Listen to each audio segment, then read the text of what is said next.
It's time to break down the Infrared 23 edition of the Air Jordan 3. This shoe releases tomorrow at 5 o'clock in the morning, and it's sure to sell out right away. In this video, I want to break down the shade of Infrared 23 on this particular shoe, and also the cement elephant print, which is one of the things that made the Air Jordan 3 so iconic. So last month, on February 15th, Nike released these two pairs of Air Jordan 6s, the Infrared 23 edition and then the white and infrared pair. And people were taking a lot of pictures of these shoes, comparing and contrasting the shades of infrared, and people were so surprised that they were different. But of course they're different. On the box, they're listed differently. The color on this box is listed as Infrared 23, just like the color on this box that's listed as plain old infrared. On this pair of threes, it's also Infrared 23. And incidentally, on this pair of black and infrared Air Jordan 6s, the coveted pair with Nike Air on the heels, the box lists this shoe as black and deep infrared. We know that this pair is set to release on Black Friday this year. It'll be interesting to see what shade of infrared or Infrared 23 Nike goes with. And I bet a lot of you people are questioning me as to whether or not Infrared 23 is actually a colorway. And it is. Nike oftentimes lists numbers as colors. There's a popular orange colorway that's known as Engine 1, and wait till you see the colorway on this pair of CO.JP Dunks from around the turn of the millennium. But anyway, come on over here and have a look at this pair of Infrared 23 Air Jordan 3s. And Nike was very specific about calling this shade of infrared Infrared 23. And it was meant to match the shade of infrared on this pair of Infrared 23 Air Jordan 6s. Now, of course, when we look at the shades of infrared on the lace eyelets and also underneath on the outsole, it's a much more pinkish color, and actually it resembles this pair of Air Jordan 6s a lot more than the Infrared 23 edition. And the reason why the color's slightly off is because on this shoe we're talking about plastic and rubber versus the leather on the upper of the Infrared 23 edition. Anyway, while I've got you over here, and since you probably don't believe me about Nike using numbers as colors, come look at this pair of CO.JP Dunks. They came out around the year 2000. They were a Japanese exclusive. Come look at the color. 720. Nike has the color listed as 720, or Noir and Vars. What they meant is black and Varsity Royal, but 720. There you have it.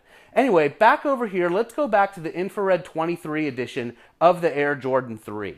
You'll notice that the tongue on this shoe is black, and I don't really like it. To be honest, I wish it was white, much like the original white and fire red Air Jordan 3s, or the white and cement grays.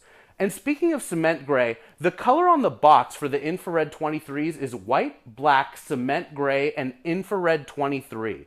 As we compare the shade of elephant print on this, meaning cement, to a bunch of other Air Jordan 3s, you're going to be blown away that Nike is calling cement gray a whole bunch of different colors. So let me grab this and we'll bring it over here and compare the elephant to the flips. You'll notice that the elephant print on the flips is a much lighter shade of gray than it is on this pair of Infrared 23s. And let's work our way over to the pair of fire red 3s that released on the very same day as the flips. Nike's calling this shade cement gray, same shade as cement gray on here. And you can see just how dark it is on this pair of fire red 3s. And then as we work our way over here to another pair of fire red 3s that just came out last year, same thing, the shade of elephant print, which they're not calling cement gray on here. They removed that from the box on this edition. It's the only one of all of these shoes that doesn't say cement gray, in addition to the flips that also doesn't say cement gray. They both say metallic silver. But you can see that the shades on this colorway are very similar to the earlier retro release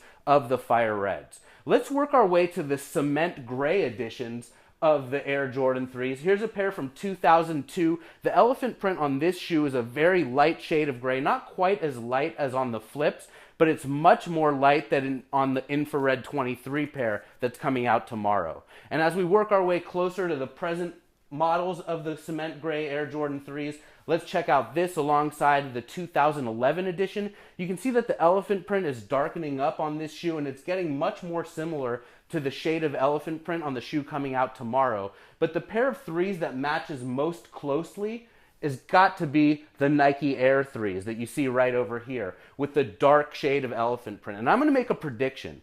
I think Nike's going to release the black and cement gray edition of this shoe with Nike Air on the heel, and I think they're going to give us a surprise release, just like with the Red October Yeezys. It would be another way of them sort of testing out the use of launching a shoe with absolutely no release date behind it and seeing how quick it sells out. I bet it would sell out in less than 10 minutes, even if they jack the price up to $225.